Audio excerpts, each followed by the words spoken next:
Welcome everybody to Crypto Rosetta. My name is Savage. Today we're going to be having a look at Ethereum. Let's get into the charts and see what's going on.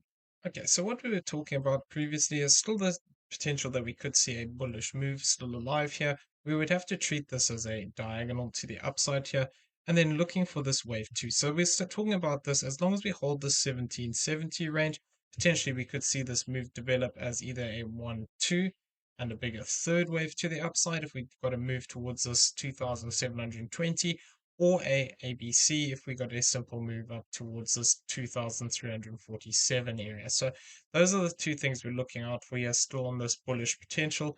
But the problem is with this wave, this 5 wave move down here, the only way we could really get this to fit into the count now would be that if we looked at it in this manner, where this would be a W into this area as a zigzag, this would be an X wave, and then we'd have an A wave down, a flat to the upside, and a C wave to the downside. So effectively, the Y wave would be a flat.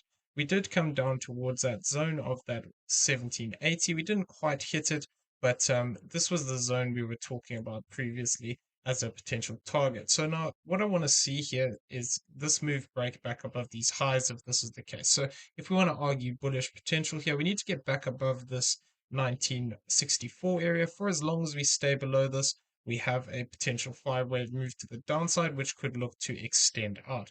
So with this said and done, what I'm looking for here is basically to see this move break to the upside if this is actually the correct count. So we're going to go over the bearish count as well in a second, but this is looking at that bullish potential still. So what we'd want to see is something like this. So this does, however, look like a 3 wave move at this point, but what I'm on the lookout for is that either we could form something like this as a 1, 2, 3, 4, and a 5 as a diagonal pattern here, or alternatively, this could also look to extend out where we've had a 1, 2 here, another 1, 2, and then we look to push up. The thing is, we would have to get a move above this $2,030 for a confirmation. What we want to see is 1, 2, 3, 4, and 5, and then we'd have an additional leg here to the upside. But at the moment, all we have is a 3 wave move. If we come down into smaller time frames, what we can see is you can see in the middle here, there does seem to be a triangle. We could argue that within the structure, we have 1, 2, 3, 4, and 5. So that's why I'm just looking out for this potential to find support and push up again from this zone of this 1862 to this 1818 area. If we do lose this 1818 area, basically the idea of this potential is becoming less likely, and invalidation would come by crossing the 1785. So this is just looking for that potential to break to the upside. Really, what we'd want to see if this is a wave 1, 2 would be a stronger move up here towards this 2143. Though for as long as we remain below this high point here rather, at this 1963, what we need to be aware of is there's still the potential we could see a break to the downside. So we're going to go over that now.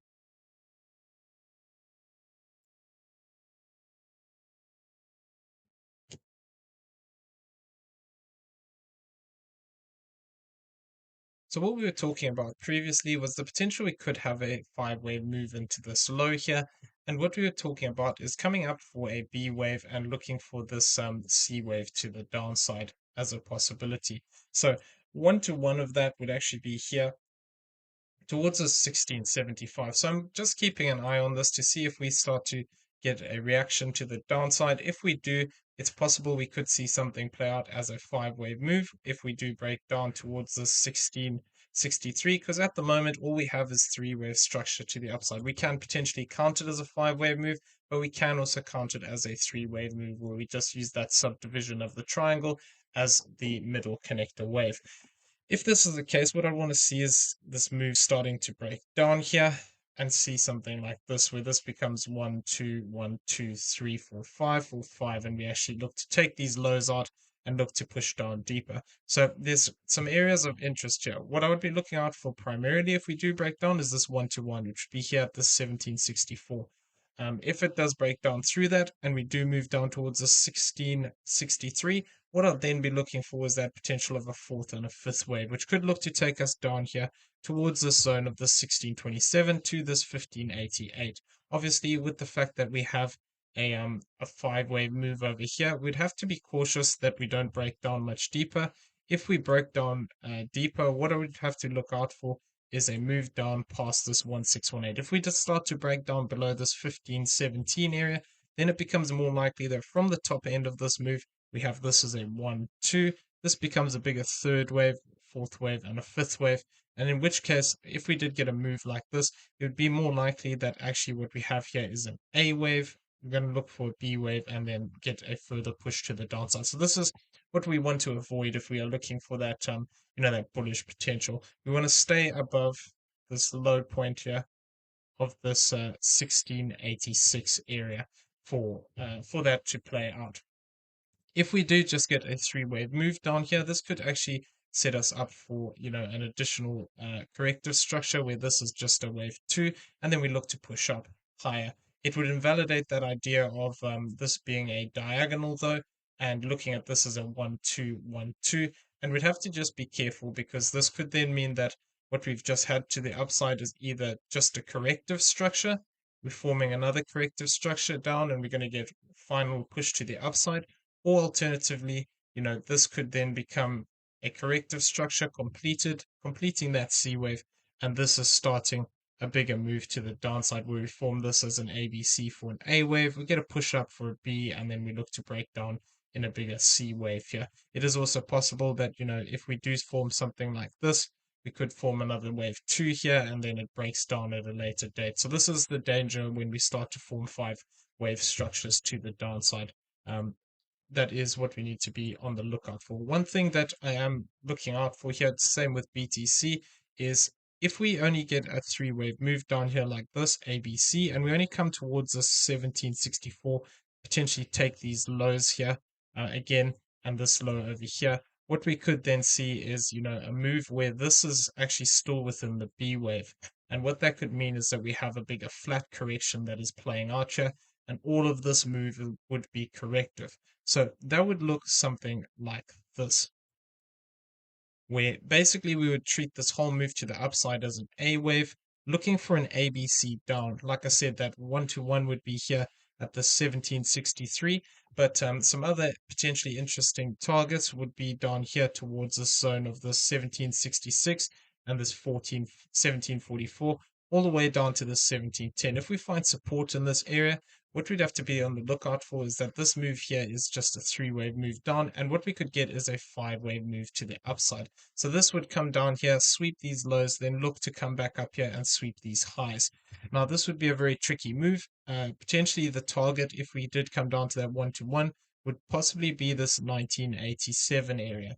This would be a typical area we'd look to actually target out as a expanding flat correction. So this is why we need to be careful of this move to the downside and see how it plays out. However, if we break down below this zone of this 1662, we need to be careful because, like I said, potentially this is then looking for that alternative where we get, that five-wave breakdown, and then we would be looking to actually just have a move like this A, B, and then potentially that C wave playing out. So this is something I'm just keeping an eye on. If we do break down, but we fail to hit this 1618 area, this could become a possibility where we could look to flush out some positions to the upside with this flat correction, and then look to actually continue on from that point after taking the liquidity, below these levels, above these levels, and then continuing with the move. Okay, so now next thing that we wanted to talk about here is basically just some of the key support zones that we're still looking for.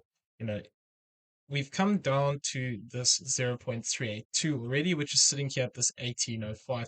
So that would be looking at this entire move as an A wave, and then looking for this as a potential B wave area to find support. If we do find support in this, this does allow for the potential to push up one more time. Whether this becomes 1, 2, or A, B is unknown at this point. But what we would want to see is, support come in this level if we are going to look to push up one more time. And a zone that would be particularly interesting would be this 1624 to the 1601. If we do break down deeper here, that could be a zone we look to test out. Now, if we look to actually break down below this 1506, the potential of this move continuing up as an impulse at least becomes less likely. What we could, however, do though is we could still keep this counter live potentially by looking at this in a different way, where this is 1, 2, 3, 4, and then 5 to the upside. In which case, what we could be looking for is actually a deeper retracement, in which case our support zone would actually be lower down here towards this 1517 to this 1246 area. So this is going to be sort of our line in the sand. Once we start to lose this 1246, the potential for continuation to the upside becomes much less. So we need to just be careful of that fact. If we start to break down in a deeper way here, it could be actually setting us up for a new low and potentially the moves down towards those zones we were talking about for a while, the 723 to this 523 area, or even potentially as low as that 400 zone. So this is what we need to avoid if we are looking for bullish continuation. If we start to break down in a bigger way, like I said, with that bigger 5-wave move, it starts to become less likely that we're going to see that possibility of, these higher highs coming in here before having that bigger drop. One of the other things we were talking about yesterday in the video was the potential that we could be looking for this move as having completed as a diagonal here. If this is the case, once again, the same sort of idea is around here that possibly this could be an A. We haven't formed a B wave, and we're going to get a C wave up, and that would be looked to target this zone of this 2061 to this 1960 area. So we actually did come up into this 0.5 area. So what we need to see now is whether this maintains or whether we start to break down in a deeper way. So this is going to be key. We need to just give it a bit of time because there are a couple of ways of counting this move down here. So we need to just be, aware that there are those possibilities. This could just be a flat to the upside and then a C wave down. Or alternatively, we could have completed here. This could be A. We're still forming B, and then we'll get that C wave up. Those target areas are going to be pretty much the same. We need to be careful in this area if we do move to the upside, because we could still face rejection in there, and we have already off this 50%. So need to just see how this plays out. If we fail to take these highs, I will still be looking for lower. I'll be focusing on lower prices. This 1964. If we fail to take that, I will be looking for lower prices, whether that's just a single move and then we look to break back to the upside here. We'll have to see. But there is potential. We have a low here, but it needs to get back above these highs and start to form the correct structure for us to say that that is what is playing out. Okay, so I'm going to leave the video there. I hope you found it useful. If you did, please smash that like button, hit that subscribe button if you haven't already, turn on those bell notifications, leave us some feedback down below. Also in the description, you'll find a link to Discord. Come check it out. It is free to join. As well as that, you'll find affiliate links for both PrimeXBT and Bybit down there. Both great exchanges that we use on a regular basis. Check them out if you don't have them already. They're really all good exchanges. Everyone, have a great day. See you in the next one. Take care.